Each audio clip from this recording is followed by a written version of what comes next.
Jemaah kajian pada maghrib dan isya Masjid Istiqomah rahimani wa rahimakumullah wa ajma'in. Pada kesempatan yang berbahagia ini, marilah kita kembali memanjatkan puji dan syukur kita kehadirat Allah Subhanahu wa taala, Rabbul Alamin, yang telah menciptakan kita dan memberikan kita berbagai nikmat dan karunia. Dan nikmat yang diberikan Allah kepada kita itu mengalir seperti air, tidak pernah merasa bosan untuk mencari tempat terendah. Jadi selama kita hidup, saat mata kita terbuka dan saat mata kita tertutup, tidak satu detik pun dilewatkan tanpa nikmat dari Allah Subhanahu wa taala. Kemudian marilah kita senantiasa bersalawat kepada Rasulullah sallallahu alaihi wasallam beserta kepada para pengikut beliau yang setia dan taat kepada sunnah ila yaumil qiyamah. Hadirin yang dirahmati oleh Allah Subhanahu wa taala, ulun kembali melanjutkan apa yang ulun sampaikan sebelum Ramadan. Jadi ketika minggu akhir sebelum Ramadan kemarin, kami menyampaikan materi yang kemudian dilanjutkan minggu-minggu berikutnya. Kebetulan bertemu dengan Ramadan, maka kemudian materi tersebut dihentikan sementara, lalu kemudian dilanjutkan insyaallah pada hari ini. Hadirin yang dirahmati oleh Allah Subhanahu wa taala, adapun yang kembali ulun sampaikan yaitu berkenaan dengan rezeki dan kehidupan yang berkah.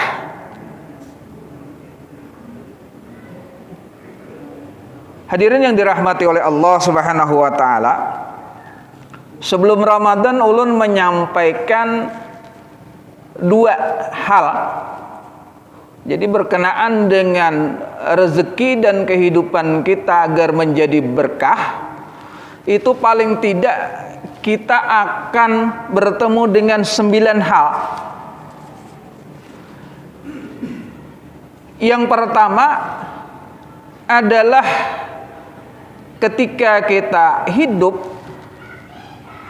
dan kemudian kita mengambil rezeki-rezeki yang diberikan oleh Allah, tentu konsep yang pertama adalah halalan thayyibah. Ditambah nanti halalan thayyibah itu dilanjutkan dengan tidak berlebih-lebihan. Ini sudah ulun sampaikan sebelum Ramadan yang lalu. Hadirin yang dirahmati oleh Allah Subhanahu wa taala, konsepnya adalah halal thayyib dan tidak berlebih-lebihan. Kalau bahasa yang mudah sekarang itu adalah syar'i dan legal, berakhlak. Hadirin yang dirahmati oleh Allah Subhanahu wa taala, kembali sedikit ulun mereview saja. Halalan thayyibah, tentu saja nanti kita akan melihat bahwa baik itu zat maupun sifat. Nah, kadang-kadang kita kemudian mengambil rezeki dari Allah Subhanahu wa taala atau menjemput rezeki yang diberikan Allah kepada kita. Kita kemudian halal thayyib, yang kemudian pikiran kita pendek. Sebagai contoh misalnya, ada seorang advokat itu di sebuah acara di televisi kemudian mengambil atau mengutip perkataan seorang filsuf Yunani. Memang bukan dari Islam, tapi kita bisa memahami bahwa nanti akan bersambung dengan pemahaman Islam. Apa yang disampaikan oleh beliau? Beliau menyampaikan bahwa ketika kita memanfaatkan atau mengambil fasilitas publik untuk kepentingan pribadi, maka ini termasuk korupsi, ujar Sidin.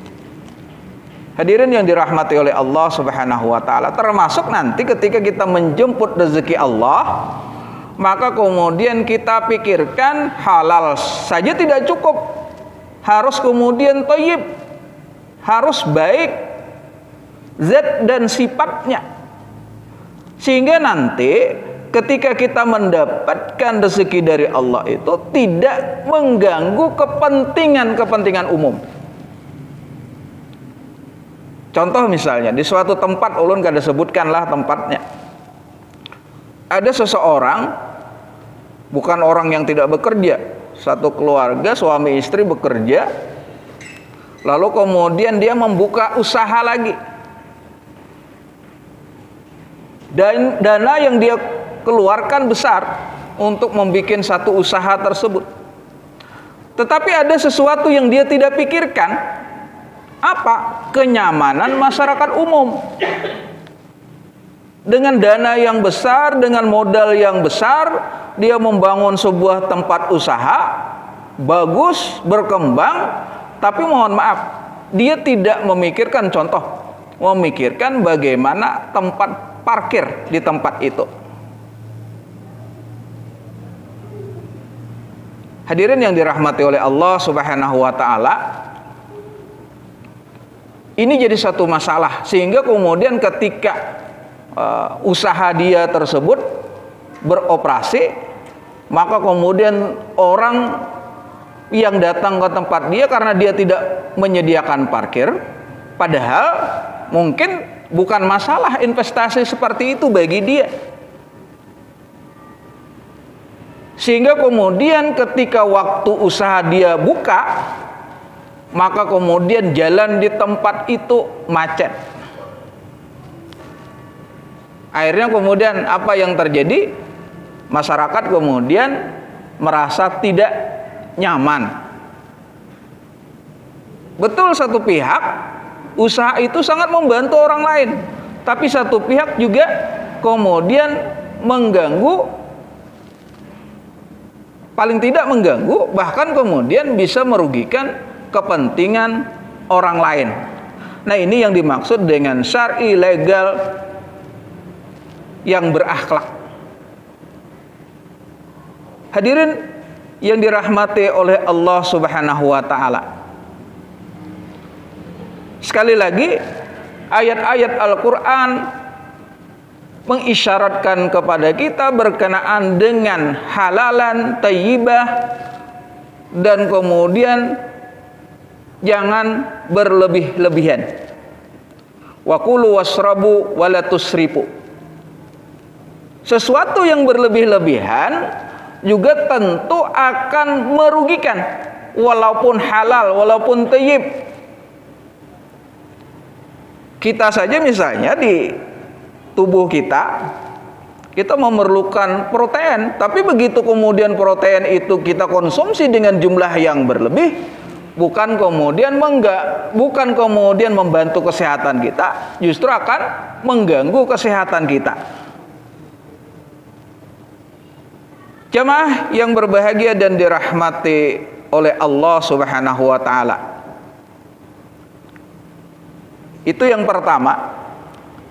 Yang kedua,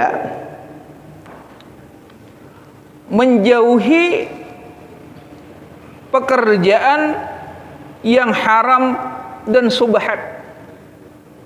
Ya, jadi kalau yang haram itu sudah jelas. Lalu kemudian ada sesuatu yang subhat, yang juga kemudian ulun sampaikan pada sebelum Ramadan. Hadirin yang dirahmati oleh Allah Subhanahu wa taala, sedikit mereview bagaimana kemudian riwayat yang berkenaan dengan subhat ini dialami oleh Ibrahim bin Adham. Hanya karena satu butir korma saja. Jadi beliau salah seorang ulama besar, sehingga kemudian para ulama memberikan penjelasan berkenaan dengan Ibrahim bin Adham ini.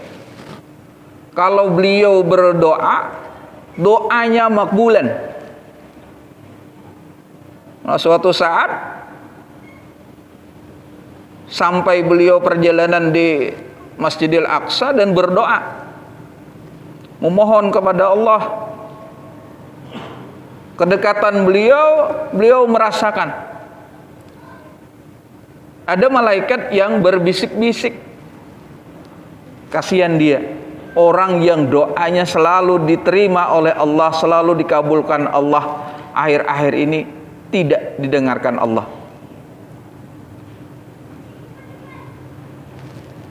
Karena itu kemudian beliau mencoba introspeksi diri. Apa yang sudah saya lakukan sehingga kemudian Allah Subhanahu wa taala tidak mendengarkan doa-doa beliau pada saat itu. Hadirin yang dirahmati oleh Allah Subhanahu wa taala, lalu beliau ingat satu peristiwa kecil. Jadi kalau bahasa kita mungkin itu kecil saja peristiwanya. Apa peristiwanya? Ketika beliau di Madinah, lalu kemudian di sudut pasar Madinah, lalu beliau membeli korma,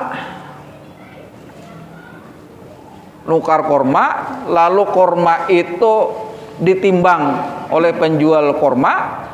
Nah, saat menimbang, memasukkan ke dalam kantong, salah satu korma jatuh. Beliau juga kemudian mengira bahwa korma yang jatuh itu adalah korma beliau. Jadi orang hendak membuat, nah gugur sebiji, sidin ambil.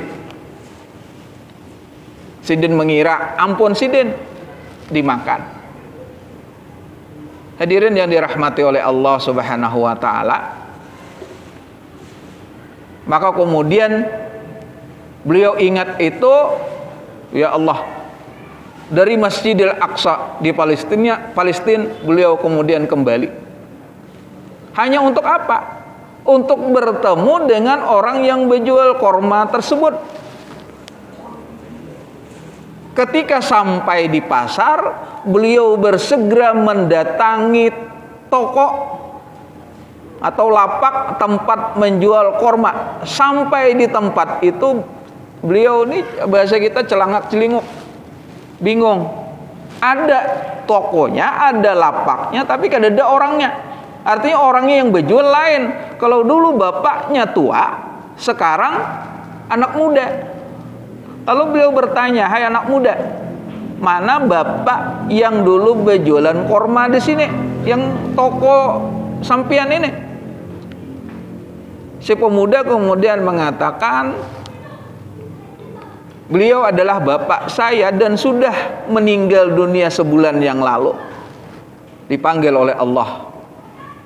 Terkejut sidin. Lalu si pemuda itu bertanya, ada apa? Mungkin si pemuda ini khawatir juga kalau orang tuanya punya hutang. Lalu ditakuni. Ibrahim bin Adham kemudian mengatakan, saya beberapa waktu yang lewat membeli korma, dan ada korma yang jatuh ketika memasukkan ke dalam kantongnya. Lalu saya ambil, saya makan. Korma sebiji. Beliau kemudian mengatakan, saya mohon diridhokan.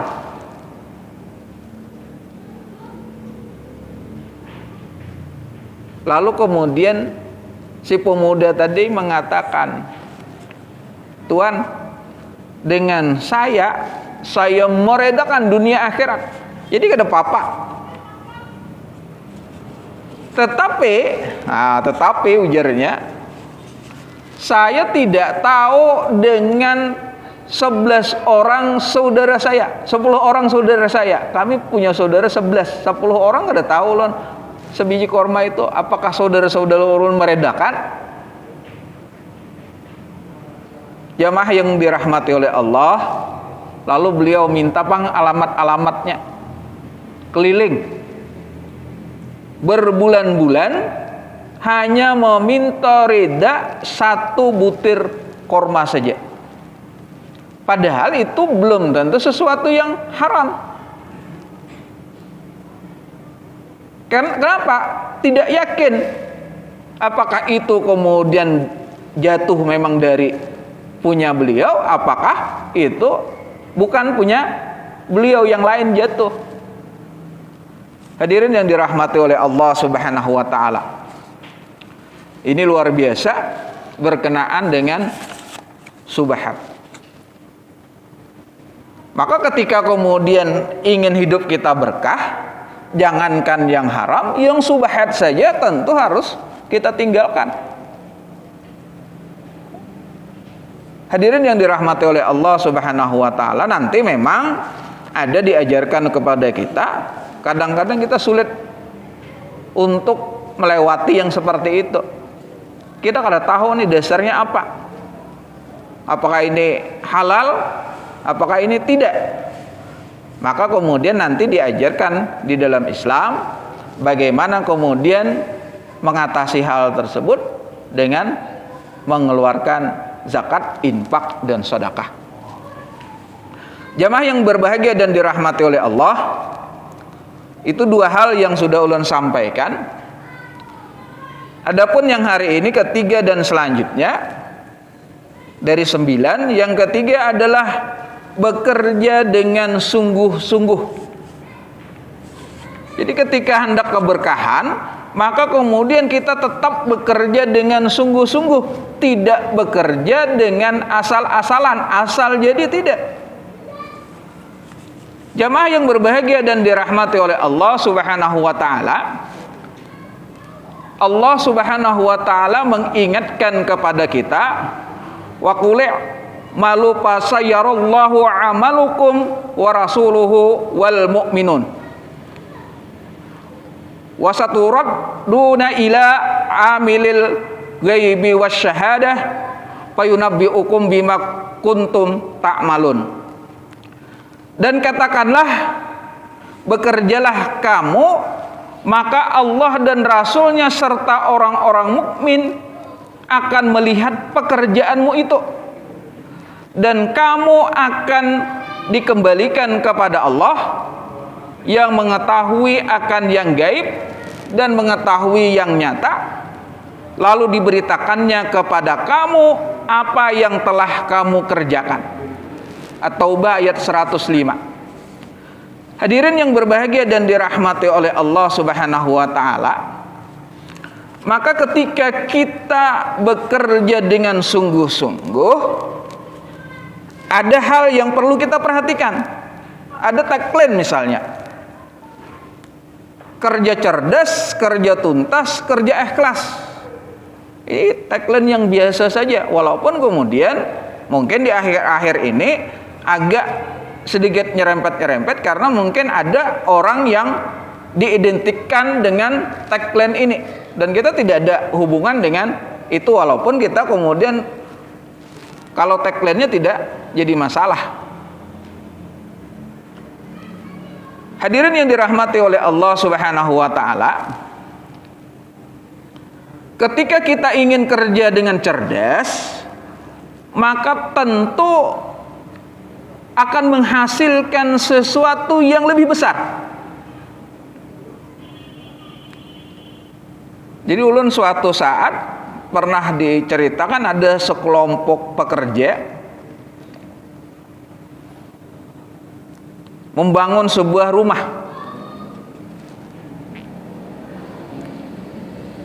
Jadi pekerja itu membangun rumah tersebut dengan jumlah pekerja tertentu sekitar 6 orang.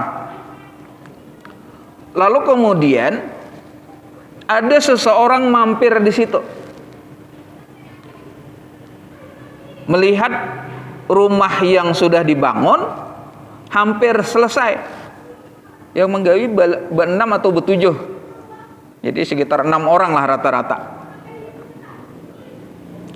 Rumahnya lumayan besar. Jadi berbahan rangka ulin, kemudian semi permanen kalau bahasa kita. Rumahnya lantai 2. Lalu kemudian ada suatu saat orang datang. Orang itu kemudian bertanya, hampir tuntung lah, parak tuntung lah sudah. Oh inggih, ya tinggal finishing lagi. Berapa waktu? 1,5 bulan. Lalu orang itu kemudian bercerita, ulun membangun juga tuh bakasito. Ya sama. Tapi kemudian tingkat 2 ukurannya hampir sama, tapi kayu semua. Lalu kemudian dia mengatakan sudah 2 bulan lebih, hampir 3 bulan. Ditanya jumlah pekerja berapa? Hampir sama. Hadirin yang dirahmati oleh Allah Subhanahu wa taala, maka di dalam Islam perlu kecerdasan. Jadi kita tidak hanya sekedar bekerja saja untuk menghasilkan sesuatu yang lebih. Untuk mendapatkan kecerdasan dalam bekerja tersebut, kita dapat dari pendidikan, kita dapat dari pelatihan, dan lain sebagainya. Hadirin yang dirahmati oleh Allah Subhanahu wa taala, tentu saja kemudian yang dikeluarkan oleh owner, pemilik bangunan tersebut, biayanya terutama di upah tukang itu akan lebih murah.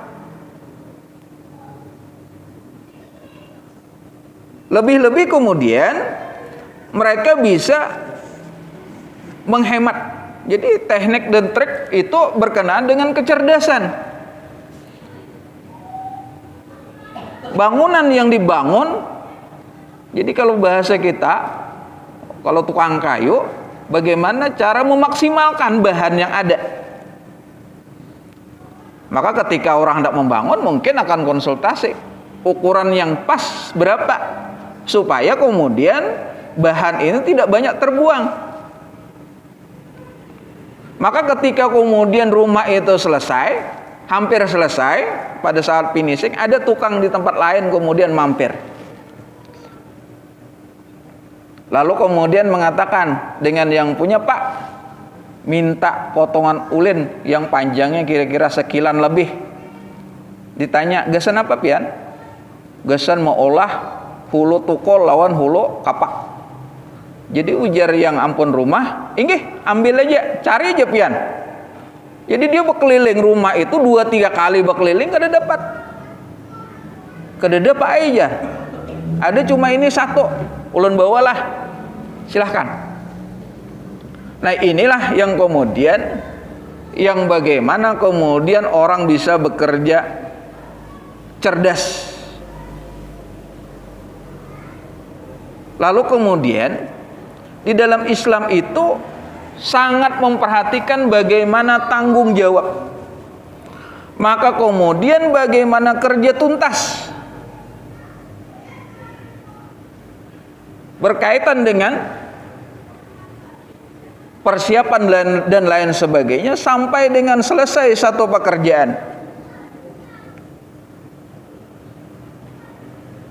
Yang ketiga kemudian tentu saja bagaimana bekerja kita bisa dengan ikhlas. Ikhlas itu kemudian ketika orang sudah melakukan ikhtiar, bekerja dengan sungguh-sungguh, dia berjuang sedemikian rupa, lalu kemudian ada hasil, maka hasilnya itu diserahkan kepada Allah Subhanahu wa taala. Maksudnya apa? Hasil positifkah ataukah hasil negatif? Dia kemudian serahkan kepada Allah. Ketika hasilnya positif, dia bersyukur. Ketika hasilnya negatif, dia bersabar. Maka ketika ada orang yang seperti ini, selesai satu pekerjaan, untung atau rugi, dia tidak stres. Ketika kemudian berhasil, untungnya banyak, dia akan bersyukur dan berbagi. Ini luar biasa. Tapi ketika kemudian gagal dan mendapatkan kerugian, maka kemudian dia tidak akan merasa sakit hati, tidak akan merasa bahwa Allah meninggalkan dia. Dia kemudian merasa ikhlas. Ada di suatu tempat di daerah orang-orang menternakkan bebek, Itik di Amuntai Selatan, daerah jamaah masjid Muawanah misalnya. Itu suatu saat bebek-bebeknya itik-itik jamaah di situ itu kena flu burung. Jadi ada yang ribuan beitik itu matian berataan. Ya matian berataan. Lalu ketika seorang ustadz, lalu jamaah berkisah, anu ustadz teh, itik kami matian berataan. Ya matian ini sekian matinya. Ada yang 100, ada 200, ada yang 1000. Lalu kemudian si ustadz sudah mendengar apa yang disampaikan si ustadz. Jadi ya ustadz tadi, anu Pak Haji, inggih ini cobaan dari Allah. Pian bersyukur aja. Jadi jersiden inggih nyamannya menyambut bersyukur. Ya bersabar nyamannya menyambut bersabar aja. Nang merasakan. Nah lalu kemudian dilanjutkan pembicaraan. Pak, pian berhasil berapa kali sudah? Beliau mengatakan dengan semangat, hampir kada pernah gagal. Jadi hampir kada pernah gagal, untung terus. Nah lalu kemudian si ustadz menimpali, nah pian untung sudah berpuluh-puluh kali, sekali rugi. Kira-kira nikmat Allah itu besar yang pian untung itu kah? Atau yang rugi sekali ini kah? Orang itu kemudian mangut-mangut, inggih bujur. Jadi yang seperti ini, di dalam kemudian kita bekerja, keinginan kita sungguh-sungguh, maka kemudian akan menilainya adalah Allah, menilainya adalah Rasul, menilainya adalah kaum mukminin. Maka ketika kemudian nanti berkenaan dengan proses, jadi kalau di sekolahan tuh nah, ulun kebetulan guru, ketika di sekolah, anak-anak kita, siswa kita, itu kemudian ditentukan dengan nilai. Jadi nilai itu hanya sekedar pemetaan saja. Tidak bisa kemudian dengan nilai yang didapatkan siswa dan siswi kita, itu menjadi jaminan dia akan berhasil. Tetapi bukan berarti kemudian kedusan nilai bagus pian nakai. Waduh, bukan demikian. Tetap berjuang dengan sungguh-sungguh untuk mendapatkan nilai yang terbaik. Tetapi kemudian sesungguhnya ketika kita sungguh-sungguh, maka yang dinilai Allah itu adalah proses, bukan hasil. Ketika orang terbiasa dengan satu latihan, dia akan mendapatkan keterampilan, skill. Ketika kemudian mungkin saja ketika yang memberikan nilai gurunya, bapak atau ibu guru, kemudian salah dalam penilaian, lalu kemudian dia diberi nilai yang rendah. Hadirin yang dirahmati oleh Allah, ketika dia memasuki dunia kerja, maka kemudian yang diperlukan memang nilai, tapi juga yang lebih diperlukan, tidak kalah diperlukan adalah keterampilan. Dicoba orang, dites, kira-kira bagus atau tidak, berkualitas atau tidak, kelihatan yang mana yang sungguh-sungguh di dalam latihan, yang mana yang kemudian hanya mengambil kesempatan di dalam kesempitan. Jamaah yang berbahagia dan dirahmati oleh Allah Subhanahu wa taala. Nah, ketika kemudian kita bekerja dengan sungguh-sungguh, lalu ada hal-hal juga yang perlu kita perhatikan. Apa saja? Yang pertama, jangan pernah khawatir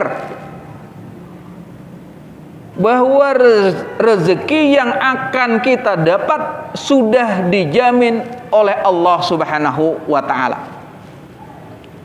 Jadi sebetulnya kalau kita begawi atau kada begawi, itu rezeki kita datang saja. Allah mengingatkan kepada kita, wa ma min dabbatin fil ardi illa 'alallahi rizquha wa ya'lamu mustaqarraha wa mustauda'aha kullun fi kitabim mubin. Dan tidak ada satu binatang pun, binatang melata di situ di bumi ini, melainkan Allah telah memberi rezeki kepadanya, dan dia mengetahui tempat berdiam binatang itu dan tempat penyimpanannya. Semuanya tertulis dalam kitab yang nyata di Lauhil Mahfuz. Hud ayat 6. Jamaah yang berbahagia dan dirahmati oleh Allah, maka kembali, jangan ada satu kekhawatiran kepada kita bahwa rezeki itu akan hilang ketika ada sekelompok manusia mencoba menutup pintu-pintu rezeki yang diberikan Allah untuk kita, padahal Allah akan memberikan. Maka niscaya orang-orang atau manusia yang akan menutup itu tidak akan pernah mampu. Dan begitu juga sebaliknya, ketika ada sekelompok banyak orang itu mencoba membuka pintu-pintu rezeki untuk kita, sementara Allah menutupnya, tidak menghendakinya, maka kemudian rezeki itu tidak akan pernah terbuka dan sampai kepada kita. Jamaah yang berbahagia dan dirahmati oleh Allah,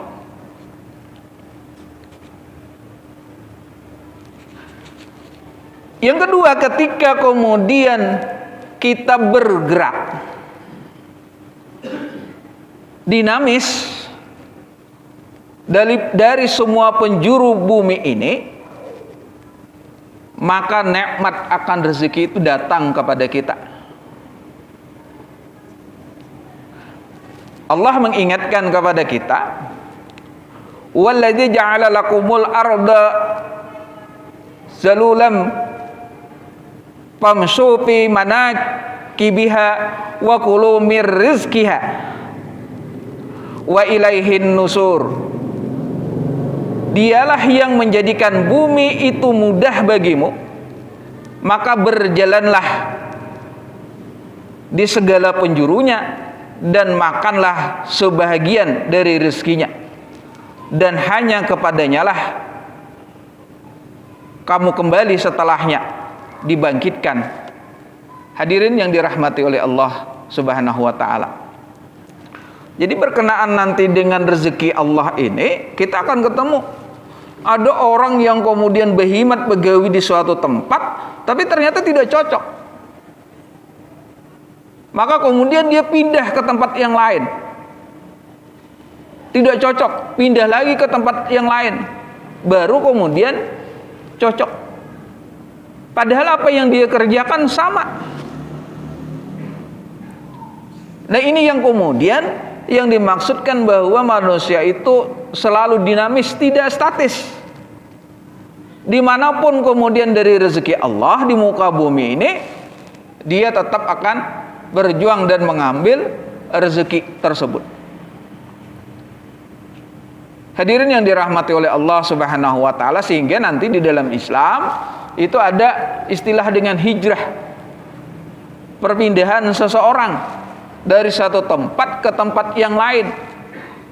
Pindah, salah satunya tujuannya adalah untuk mendapatkan rezeki dari Allah Subhanahu wa taala.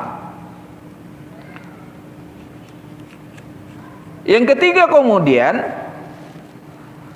ketika orang bekerja, teruslah berusaha mencari rezeki Allah dimanapun dia melakukannya. Jadi jangan putus asa. Apa yang bisa dia kerjakan, dia harus kerjakan itu. Jangan sampai kemudian dia berhenti, berputus asa dan berpasrah saja. Kenapa? Karena sesungguhnya ketika dia bekerja dengan sungguh-sungguh, Allah mungkin tidak memberikan pada saat itu, tetapi masa yang akan datang. Jadi kalau bahasa orang bahuma, orang ke hutan, ada waktunya menabas. Kalau waktu menabas itu kadang akan terlihat hasil. Usaha apapun, ada orang membuka jalan. Makanya ada istilah, kalau istilah usaha itu ada promo. Mau promo dulu. Yang penting buka dulu, orang tahu bahwa kita buka. Bahkan kemudian ada di tempat-tempat tertentu kemudian diskon, dipotong. Bahkan ada misalnya orang baru buka tempat usaha, hari itu rumah makan misalnya, hari itu dia mengatakan gratis, siapa yang mau datang. Apakah boleh? Boleh, tidak jadi masalah, istilah dalam promosi. Tetapi yang tidak dibenarkan, nanti kalau ada orang yang merusak harga pasar. Jamaah yang berbahagia dan dirahmati oleh Allah Subhanahu wa taala, bagaimana yang dimaksud dengan merusak harga pasar? Ada sekelompok orang yang kemudian, atau satu toko lah baru buka, menjual barang yang sama, merek dan produk yang sama, lalu dia turunkan sekian persen dari harga umumnya. Jamaah yang berbahagia dan dirahmati oleh Allah Subhanahu wa taala, lalu kemudian langganan ini berubah, pindah kepada dia. Ketika kemudian langganan sudah pindah ke wadah dia, lalu harganya dinaikkan lagi.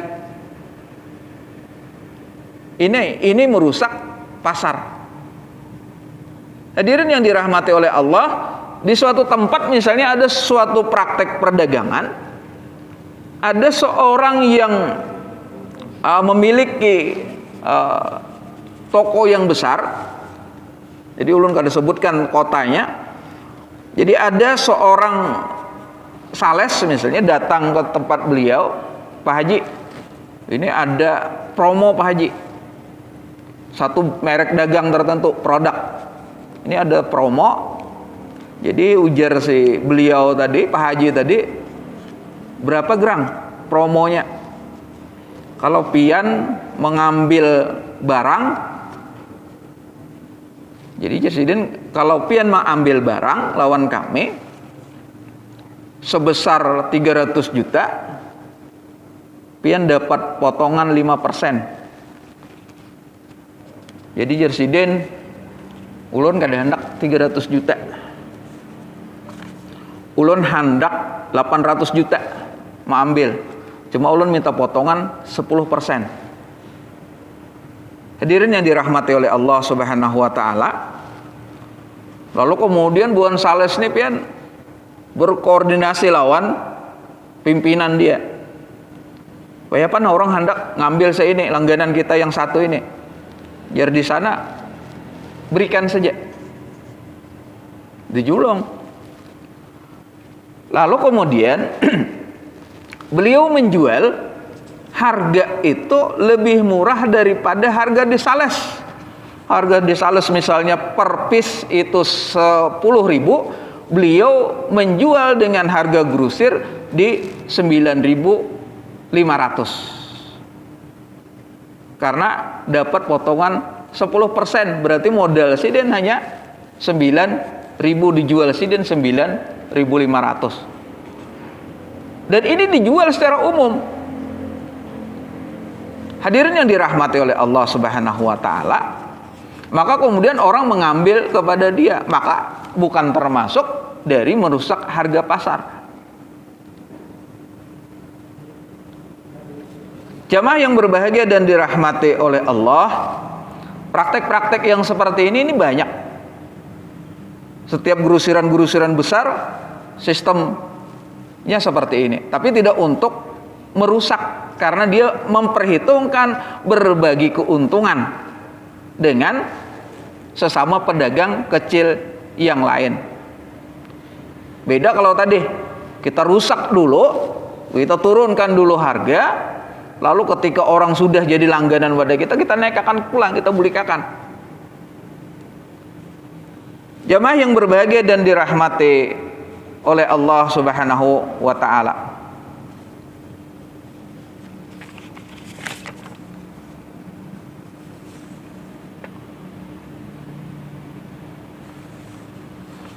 Ketika kemudian bekerja kita dengan sungguh-sungguh,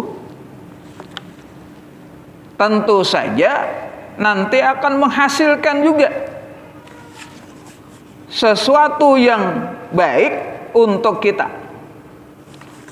sesuatu yang akan mendatangkan manfaat. Yang keempat, bekerja tentu akan memberikan hasil kepada kita. Maka ketika kemudian bekerja dengan cerdas, hasilnya pun akan lebih banyak untuk kita dapatkan. Yang kelima yang perlu kita perhatikan, jangan kita kemudian terlena dengan kehidupan dunia yang hanya sementara saja. Bagaimana? Nah, karena wal akhiratu khairu wa abqa. Jadi kalau di dunia ini hanya sementara saja.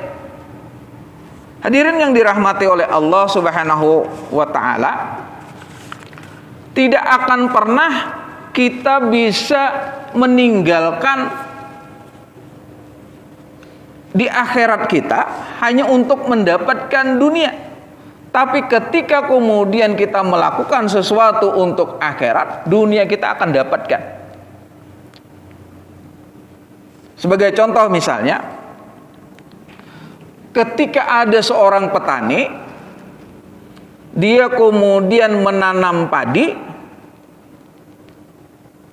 maka ketika dia menanam padi, dia akan dapatkan juga rumput-rumput yang banyak. Kalau dia tidak pelihara tanaman itu, maka rumputnya bisa akan lebih tinggi daripada padinya.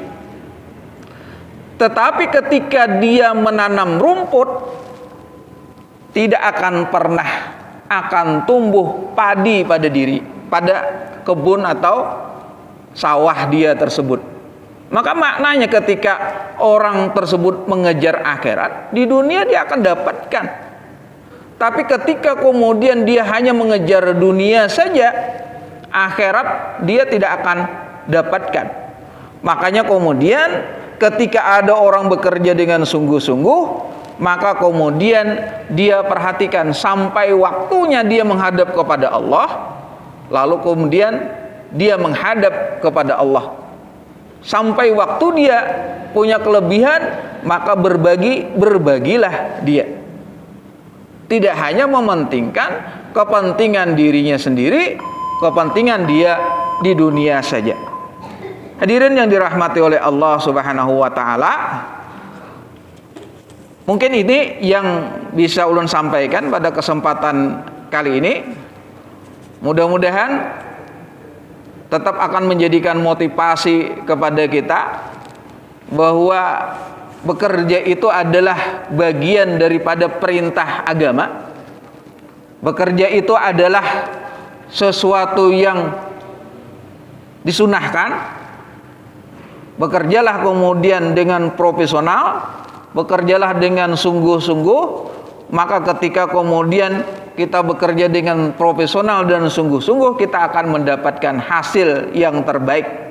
Tetapi ingat, ketika kemudian kita berhasil dengan keberhasilan yang terbaik, bahwa Allah mempunyai peran yang luar biasa di situ, dan kita bersyukur. Tetapi ketika kemudian apa yang kita kerjakan tidak mendatangkan hasil yang maksimal, bahkan kemudian akan mendatangkan kerugian bagi kita, kita tidak pernah putus asa, tidak pernah sakit hati, tidak pernah kemudian menyangka, berprasangka buruk, suuzan kepada Allah Subhanahu wa ta'ala.